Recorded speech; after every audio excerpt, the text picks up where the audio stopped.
Olá a quem nos acompanha, sejam muito bem-vindos a mais uma exploração profunda. É um prazer estar aqui. Mas temos o costume de mergulhar em histórias fascinantes, né? Cruzar dados, artigos, anotações para extrair aquele conhecimento que realmente muda a nossa perspectiva. Com certeza. E hoje a nossa missão entra nos bastidores de um universo que, costuma ser visto apenas pela superfície do entretenimento, que é o esporte de alto rendimento. Onde a pressão é constante. Exato. Vamos investigar recentes movimentações no Botafogo, focando especificamente em um nome que dominou as conversas médicas e táticas do clube nas últimas semanas. O atacante argentino Joaquim Correa. O famoso Tuco Correa. Isso, mas um aviso rápido para nossa audiência, não vamos debater placares ou regras do jogo hoje. Não mesmo. A nossa análise de hoje é sobre arte, e eu diria que é uma arte extremamente complexa, da reintegração estratégica. É um estudo de caso sobre como gerenciar talentos inquestionáveis, como lidar com a fragilidade física humana e, acima de tudo, como navegar por esse processo em um ambiente corporativo onde a pressão é esmagadora. E onde cada decisão vale milhões, né? Literalmente milhões. E para me ajudar a traduzir essa ciência, a fisiologia e a psicologia por trás dessa recuperação, tenho aqui a mente analítica que sempre consegue conectar esses pontos dispersos. É ótimo ter essa parceria para mais essa investigação. O prazer é todo meu. E olha, a expectativa para a discussão de hoje é altíssima. Ah, imagino. Porque o esporte de elite, especialmente em clubes com a magnitude do Botafogo, funciona como um laboratório em tempo real, sabe? Sob altíssima temperatura. Sim, a gente sempre vê de fora e acha que é simples. Exatamente. Nós costumamos olhar para os atletas como máquinas inquebráveis. Mas quando analisamos o material que temos em mãos sobre o processo do Joaquim Correa, o que vemos é um estudo profundo sobre paciência institucional. É gerenciamento de crise, contenção de riscos. Na verdade, é uma verdadeira masterclass sobre não ceder ao imediatismo. Algo que, sinceramente, qualquer pessoa em posição de liderança pode observar e aprender. Certo, vamos desvendar isso e começar direto pelo ponto de ignição dessa história. Porque a cronologia aqui não é apenas um detalhe, ela é o enredo principal. Sem dúvida. A linha do tempo explica tudo. O Joaquim Correa não sofreu uma daquelas lesões cinematográficas, sabe? Um choque violento, uma fratura exposta. Um trauma direto, é. Isso. O quadro foi descrito apenas como um desgaste muscular. E o detalhe que muda tudo, isso aconteceu em janeiro, bem nas primeiras semanas de treinamento. O que é o pior momento possível. Exato. Pensando na mentalidade de um profissional que vive do próprio corpo, eu fico imaginando o impacto psicológico disso. É como começar um projeto gigantesco, cheio de expectativas para o ano, e logo no primeiro dia o sistema inteiro entra em colapso e obriga a uma paralisação. Essa comparação ilustra muito bem o cenário, mas a gravidade no esporte é ainda mais sutil.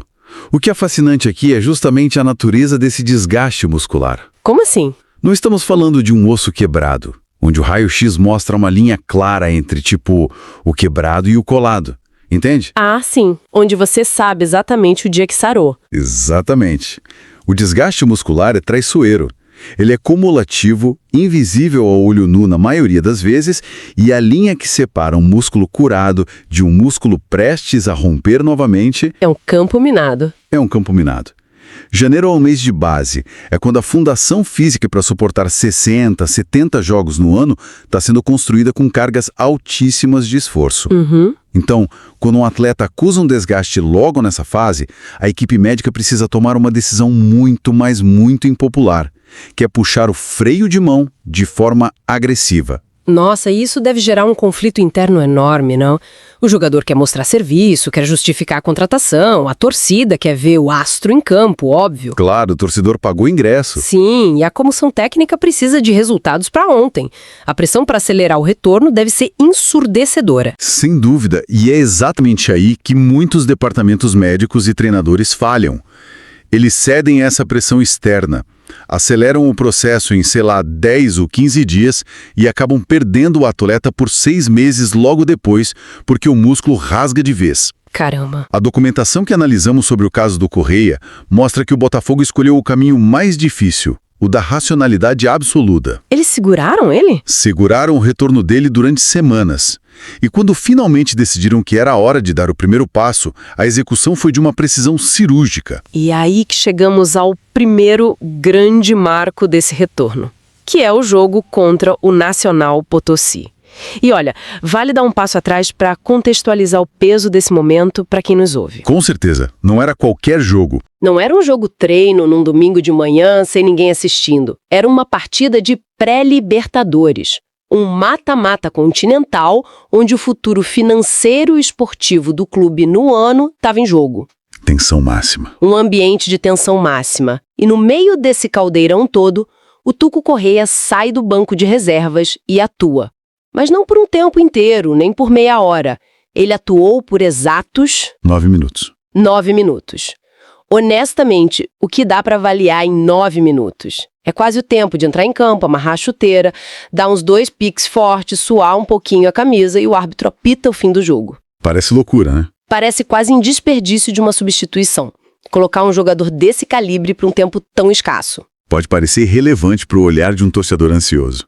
Mas para os fisiologistas e para a equipe técnica, esses 9 minutos são uma eternidade de coleta de dados. Sério? Muito sério. Colocar um atleta que vem de um desgaste muscular em um jogo dessa voltagem por parcos 9 minutos é a personificação do controle rigoroso de carga. O objetivo ali não era que o Correia fizesse um gol ou resolvesse a partida. Não. Não. O objetivo era puramente laboratorial. Laboratorial em que sentido? O que acontece no corpo dele nesses 9 minutos que não poderia acontecer num treino fechado lá no CT? A imprevisibilidade. Em um treino, o atleta de elite, mesmo que de forma inconsciente, ele consegue antecipar movimentos.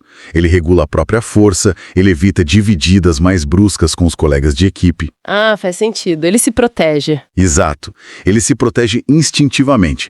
Mas em um jogo eliminatório de Libertadores, o instinto de sobrevivência e de competição assume o controle total. O sistema neuromuscular do Correia foi exposto ao estresse real. O pico de adrenalina. Isso. O pico de adrenalina, o tempo de reação instintivo, as mudanças de direção explosivas causadas pelos movimentos imprevisíveis do adversário. Ao limitar isso a 9 minutos, a equipe médica consegue testar as fibras musculares sob fogo real. Entendi. Mas encerra o experimento antes que a fadiga consiga se instalar. E a fadiga, vale ressaltar para quem está nos ouvindo, é a principal causadora de reincidência de lesões musculares. Foi literalmente uma microdose de alta performance. Nossa, pensando num motor de alta complexidade, tipo um carro de Fórmula 1 que acabou de passar por uma retífica completa, você não pega a máquina e acelera ao máximo na rodovia imediatamente. Jamais. O motor estoura.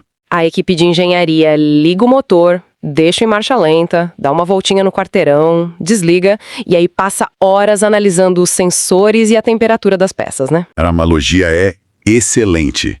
O jogo contra o Potosí foi a volta no quarteirão. O dia seguinte a esse jogo é indiscutivelmente mais importante do que os próprios 9 minutos em campo. É o dia de ler os sensores. Exatamente.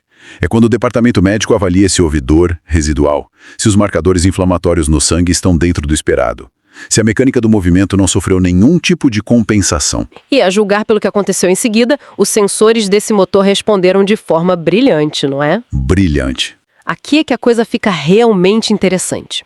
Porque o próximo evento na nossa linha do tempo mostra que a cautela lá de janeiro e essa microdose de 9 minutos pavimentaram o caminho para um salto impressionante. Um salto gigantesco. Estamos falando do jogo contra o Boa Vista, um confronto que terminou empatado, é verdade, mas que foi o suficiente para carimbar a classificação do Botafogo para a final da Taça Rio. E o grande destaque, a mudança drástica de paradigma nessa história toda, é que o técnico Anselmi não acionou no final do segundo tempo. Dessa vez não. O Joaquim Correa começou a partida como titular. Se ligarmos isso ao panorama geral do condicionamento físico, esse salto não é uma aposta, sabe? É uma resposta matemática. Como assim, matemática? Passar de uma participação residual, aqueles 9 minutinhos, para titularidade absoluta indica uma confiança total naqueles relatórios pós-jogo. Mas, e isso é crucial, a equipe técnica manteve a frieza. Eles não se deixaram levar pela empolgação. De jeito nenhum. Eles não se deixaram levar pelo entusiasmo de ter o craque de volta à disposição. O Anselmi não o deixou em campo até o apito final. Sim, os dados que a gente tem são muito precisos sobre isso. O Correa foi mantido em campo exatamente até os 28 minutos do segundo tempo. Preciso de 28 minutos. Nesse momento, a placa de substituição subiu e ele saiu para a entrada do Nathan Fernandes. Somando os 45 minutos iniciais com esses 28, nós temos 73 minutos de jogo. É uma progressão muito clara, né? Muito clara e muito bem desenhada. Fomos do 0 absoluto na lesão para 9 minutos no teste de estresse e agora para 73 minutos de titularidade. Mas olha, essa substituição aos 28 do segundo tempo não tem cara de ser apenas uma leitura tática de momento para segurar um empate. Não de forma alguma. Parece um limite muito bem pré-estabelecido lá no vestiário. E certamente era. Na fisiologia aplicada ao futebol, existe uma janela que nós costumamos chamar de zona vermelha. Ela geralmente compreende os 15 ou 20 minutos finais de uma partida. É nessa fase que os riscos de uma ruptura muscular disparam exponencialmente. Pera, pausa rápida para a gente desempacotar isso. Por que exatamente os últimos 15 minutos são essa tal de zona vermelha? É só porque o jogador está mais cansado? É muito mais complexo que um simples cansaço físico. Envolve uma verdadeira cascata de eventos no corpo do atleta. Primeiro, temos a depleção quase total do glicogênio muscular. Que é a energia. Exato, o glicogênio é o combustível rápido do músculo. Quando esse tanque esvazia, o corpo começa a alterar a biomecânica da corrida para compensar a falta de energia. Ah, o corpo tenta achar energia em outro lugar. Exato. E tenta economizar movimento por mim. O jogador começa a pisar um pouco diferente, a sobrecarregar articulações e grupos musculares secundários sem nem perceber. E talvez o fator mais perigoso aí, temos a exaustão neural. Exaustão neural. Isso significa que o cérebro começa a falhar na comunicação com o corpo? Exatamente isso. O atleta sabe taticamente o que precisa fazer. O cérebro envia o comando de arranque ou o comando de freio. Mas devido ao esgotamento do sistema nervoso central, após mais de 1 hora de esforço máximo, o sinal elétrico chega ao músculo com um atraso de milissegundos. Meu Deus! Um atraso minúsculo? Minúsculo, mas fatal. Esse milissegundo de atraso ou de contração descoordenada durante uma mudança brusca de direção é o mais que suficiente para rasgar uma fibra muscular que estava lá se curando desde janeiro. Nossa, faz todo sentido. Portanto, tirar o Correa aos 28 minutos do segundo tempo, antes de ele entrar profundamente nessa zona vermelha perigosa, e colocar um jogador fresco e com energia máxima como o Nathan Fernandes, é a prova definitiva de que o planejamento físico imperou sobre o calor do jogo. É impressionante observar essa orquestração. É como um balé muito bem ensaiado entre a comissão técnica, além do jogo ali na beira do campo, os fisiologistas monitorando a carga nos tablets, os médicos segurando as rédeas. E claro, né, o próprio atleta precisando ter a maturidade de sair de campo quando o sangue está fervendo. Tem que ter muito controle emocional. Sim, e tudo isso nos dá a dimensão física da coisa. Mas a nossa exploração precisa avançar para uma outra camada agora. Precisamos olhar para o tabuleiro de xadrez e entender o que essa peça representa para a mente por trás dessa equipe toda. O técnico Anselmi. A parte tática. Isso. Os relatórios esportivos que cruzamos para essa análise não param de usar uma expressão específica para descrever o Tucu Correa. Eles chamam repetidamente de uma opção versátil para o ataque. Essa é a palavra-chave. Então, o que tudo isso significa na prática? Qual é o impacto real de ter recuperado a plenitude física desse jogador exatamente nesse momento do calendário? Essa é a peça que faltava no nosso quebra-cabeça. A palavra versatilidade no futebol moderno deixou de ser um adjetivo interessante e passou a ser um requisito básico de sobrevivência. Olhemos para o calendário do Botafogo agora. Tá insano? Tá brutal. O time está disputando a final da Taça Rio, que é um torneio local com características muito específicas, e simultaneamente precisa navegar pelas águas profundas e violentas da fase de grupos da Libertadores. O que significa, basicamente, enfrentar retrancas extremas em gramados irregulares num dia de campeonato estadual e sistemas de marcação-pressão em estádios hostis poucos dias depois num voo pela América do Sul. Perfeito. É uma mudança de cenário drástica a cada 3 dias. E um cenário assim, um treinador simplesmente não pode depender de um elenco formado apenas por jogadores de uma nota só. Jogadores que só fazem uma função? Isso. Se você tem um atacante que só sabe jogar fixo dentro da área, ou um ponta que só sabe correr em linha reta encostado na linha lateral, sua tática se torna previsível. Os adversários te leem rápido. Entendi. Um jogador como o Joaquim Correa oferece fluidez. Ele pode atuar centralizado, prendendo a defesa, ele pode recuar para articular as jogadas no meio de campo quando o time está sendo sufocado, ou ele pode cair pelos lados para criar uma superioridade numérica. Ele é um coringa. Ter o Correa de volta é como se o Anselmi, que vinha trabalhando apenas com ferramentas básicas durante aquela crise de lesões no começo do ano, de repente recebesse um canivete suíço de alta tecnologia. E essa nova ferramenta, esse canivete suíço, parece ter chegado no exato instante em que o nível do desafio aumentou vertiginosamente. As notas que temos sobre o próximo confronto continental do Botafogo trazem um elemento muito fascinante. O jogo contra o Barcelona. Exato. Eles vão enfrentar o Barcelona de Guayaquil, que é um time de imensa tradição na América do Sul. E ao projetar esse jogo na coletiva, o técnico Anselmi foi aos microfones e soltou uma declaração muito incisiva. Ele foi bem direto. Ele disse, abre aspas, conheço o Barcelona e a torcida, fecha aspas.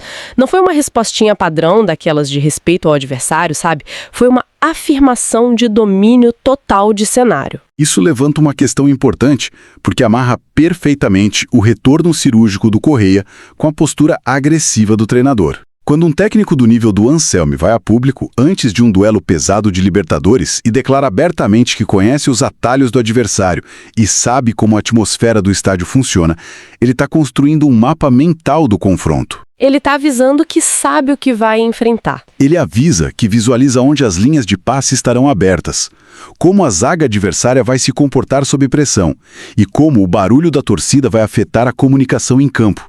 Ele tem o diagnóstico completo do problema. Mas de nada adianta ter o diagnóstico perfeito se você não tiver o remédio adequado para aplicar, certo?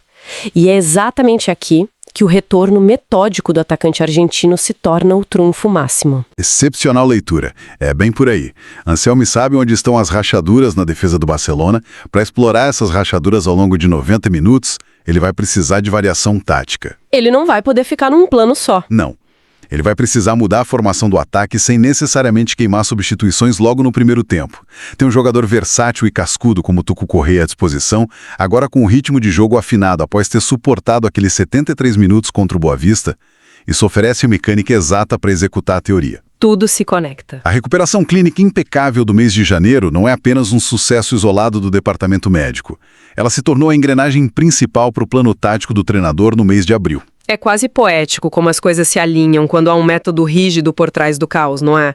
O desgaste muscular lá no começo do ano parecia uma tragédia esportiva. Parecia que o ano ia desandar. Poderia ter destruído todo o planejamento. E, no entanto, a decisão de não apressar, a coragem de usar o jogador por parcos 9 minutos enfrentando críticas, a precisão matemática de tirá-lo de campo no minuto 28 do segundo tempo contra o Boa Vista, tudo isso culmina num retorno no momento exato em que a competição mais exige repertório. Nós acabamos de dissecar a anatomia de uma reintegração perfeita. Se fôssemos consolidar todo o material que exploramos hoje, para quem está nos ouvindo, o eixo central é inegavelmente o triunfo do método sobre o imediatismo. Sem dúvida. A linha do tempo é uma aula de contenção. A paralisação imediata por um desgaste silencioso e perigoso em janeiro. O retorno tateando o terreno em fevereiro com aqueles singelos e muito bem estudados 9 minutos na altitude mental do jogo contra o Nacional Potosí. O teste sobre fogo. Depois, a escalada calculada para a titularidade contra o Boa Vista. Com a proteção ativa da substituição pelo Nathan Fernandes, logo antes de ele entrar naquela zona crítica de esgotamento neural que explicamos. Tudo friamente calculado. E tudo desaguando nessa disponibilidade versátil do jogador, entregando ao técnico Anselmi a peça exata que ele precisava para validar sua tese de que conhece os caminhos para bater o Barcelona na Libertadores. Ouvindo você sintetizar essa jornada, eu fico pensando sobre como nós podemos absorver isso, mesmo nós que estamos bem longe dos gramados e dos holofotes da mídia esportiva. A psicologia por trás disso serve por tudo. Sim. A essência do que nós discutimos aqui não é a exclusividade do esporte de alto rendimento. Todos nós, em nossas próprias trajetórias, lidamos com essas paralisações forçadas. Talvez não seja um desgaste muscular na coxa, óbvio, mas pode ser um esgotamento mental profundo após um projeto longo no trabalho. Um burnout. um burnout corporativo ou um reverso financeiro que nos tira de circulação por um tempo. E a grande armadilha da natureza humana, movida por essa ansiedade de não ficar para trás, é tentar voltar com força total logo na semana seguinte. A urgência de querer mostrar para o mundo que a pausa não nos enfraqueceu. Exatamente isso. Nós queremos voltar sendo os titulares absolutos das nossas vidas imediatamente. Queremos carregar o mesmo peso de antes, no mesmo ritmo. Mas a história do Joaquim Correia nos joga na cara a sabedoria brutal de aceitar os nossos 9 minutos. É muito difícil aceitar os 9 minutos. É o ego, né? Mas é o valor que voltar para um ambiente de pressão aos poucos, testar como o corpo e a mente reagem aos estímulos, sentir o peso do trabalho e então ter a humildade de sair de cena no fim do dia, protegendo a energia para o dia seguinte. E só depois de solidificar essa confiança, aí sim aceitar ir até os 28 minutos do segundo tempo. Passo a passo. Construir uma resiliência longa, baseada em passos firmes, em vez de forçar um retorno espetacular que na primeira dificuldade fatalmente nos mandaria de volta para um período ainda maior de recuperação. Olha, é uma transposição muito perspicaz para a nossa vida. A sustentabilidade de qualquer carreira, seja de um atacante argentino ou de um executivo de vendas, depende menos da capacidade de acelerar sempre e muito mais da capacidade de saber quando frear, avaliar os dados e reiniciar com cautela. A paciência estratégica é talvez a habilidade menos valorizada hoje em dia e, ao mesmo tempo, a mais vital, principalmente em ambientes de alta pressão. É uma lição fantástica, realmente. E para amarrar nossa exploração de hoje, eu quero deixar no ar um pensamento provocativo para nossa audiência. Algo que os artigos não dizem com essas palavras exatas, mas que fica evidente lendo as entrelinhas de toda essa situação. Diga lá. Nós dedicamos bastante tempo aqui analisando a genialidade do controle de carga e como o Anselmi agora tem sua peça versátil e letal de volta no momento perfeito. Mas pensemos pelo viés da responsabilidade. Certo. Quando um treinador bate no peito publicamente e diz conheço o adversário e conheço a torcida deles, ele faz um movimento muito arriscado de relações públicas. Ele atrai os holofotes todos para si. Ele chamou a responsabilidade. Chamou.